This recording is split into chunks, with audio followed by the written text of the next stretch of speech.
अभी हमारे साथ धरसींवा विधानसभा के भारतीय जनता पार्टी के प्रत्याशी अनुज शर्मा हैं, जो परिचय के मोहताज नहीं है। हम उनसे अभी बातचीत करेंगे। अनुज भाई, अभी जो है आप जो है पहली बार विधानसभा चुनाव लड़ने जा रहे हैं। आज धरसींवा विधानसभा आपका स्वागत कर रहा है, कैसे आप उनके जनता को संतुष्ट कर पाएंगे? देखिए, धरसींवा विधानसभा क्षेत्र में पिछले 5 सालों से विकास कार्य पूरी तरह से ठप पड़े हुए हैं।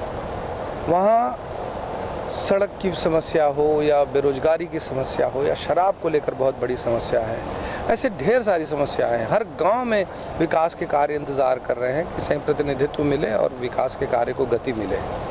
उसके लिए मैं यही कहूँगा कि धरसींवा विधानसभा क्षेत्र की सेवा करने का अगर मुझे सौभाग्य मिल रहा है तो ये मेरा सौभाग्य है कि वहाँ की जनता जिस आस से, जिस विश्वास से मुझसे जुड़ रही है, तो मुझे लगता है उस विश्वास को मैं पूरा कर पाऊँगा। तो जीतने के बाद क्या लगता है, जनता ये चाहेगी कि आप जो है 5 साल तक उनके साथ बने रहें? बिल्कुल, हर हाल में क्यों नहीं, क्योंकि जनता के साथ आपकी रिस्पॉन्सिबिलिटीज़ है कि अगर मैं उस क्षेत्र की जिम्मेदारी ले रहा हूं तो सुख में दुख में उनकी चिंता परेशानी में हर वक्त उनका ये भाई खड़ा रहेगा। अभी आप शराब का जिक्र किए, वाकई अगर शराब की बात करें, आज हमारे नवयुवक जो 14-15 साल के ऐसे लोग भटके हुए हैं, क्या वाकई भारतीय जनता पार्टी शराब के ऊपर में काम करेगी?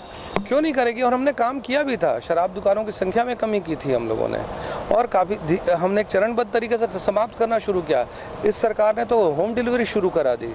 गाँव गली गली में कोचियाँ घूम रहे हैं, हर गाँव में शराब की भट्टी खुल रही है। बहुत बड़ा षड्यंत्र चल रहा है छत्तीसगढ़ की युवा पीढ़ी को नशेड़ी बनाने का, बहुत बड़ा षड्यंत्र चल रहा है। छत्तीसगढ़ को बर्बाद कर देना चाहती है सरकार, तो उसके खिलाफ तो भारतीय जनता पार्टी स्ट्रिक्ट कदम उठाएगी। तो धरसींवा के लिए आपकी खास क्या योजना है, जो सारी चीज़ों के साथ साथ क्या आपने सर्वे किया है जो वहाँ की जनता को नया चीज़ देना चाह रहे हैं? देखिए, सबसे पहली बात तो ये कि औद्योगिक क्षेत्र है, और मेरी पहली प्रायोरिटी होगी कि वहाँ के जो प्रतिभाशाली युवा हैं, जो अलग अलग पढ़ाई करके तैयारी करके आ रहे हैं, उनको वहाँ के उद्योगों में यानी उनको उपयुक्त स्थान मिले। सबसे पहली प्रायोरिटी मेरी ये होगी।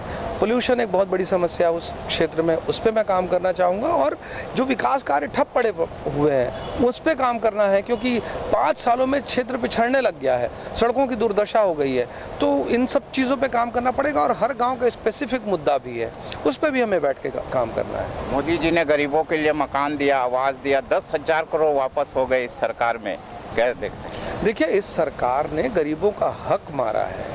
इस सरकार को काम करना नहीं आता, और करना आता है तो सिर्फ घोटाला, चाहे कोयले का घोटाला हो, चाहे आप पीएससी का घोटाला ले, चाहे शराब का घोटाला ले। ये घोटाले पे घोटाला करने वाली सरकार है। और प्रधानमंत्री जी ने कहा है कि जैसे ही भारतीय जनता पार्टी के मुख्यमंत्री बनेंगे, वो पहला हस्ताक्षर गरीबों को मिलने वाले आवास की फाइल पर करेंगे, उसके बाद अपने घर में जाएंगे। तो मुख्यमंत्री का चेहरा कौन होगा इस बार? ये हमारी पार्टी तय करेगी। तो ये अनुज शर्मा जी थे, जिनका मानना है कि अगर इस बार किसी भी प्रकार से अगर भारतीय जनता पार्टी की सरकार बनती है तो यहाँ पे नशे के ऊपर में हम बेहतर काम करेंगे। और सबसे बड़ी बात है कि धरसींवा विधानसभा के लिए मैं 5 साल के लिए उपलब्ध रहूँगा। ये तो आने वाले समय बताएगा, और धरसींवा विधानसभा के मतदाता बताएंगे कि अनुज शर्मा को बतौर अभिनेता के साथ साथ एक नेता के रूप में कबूल कर पाएंगे या नहीं।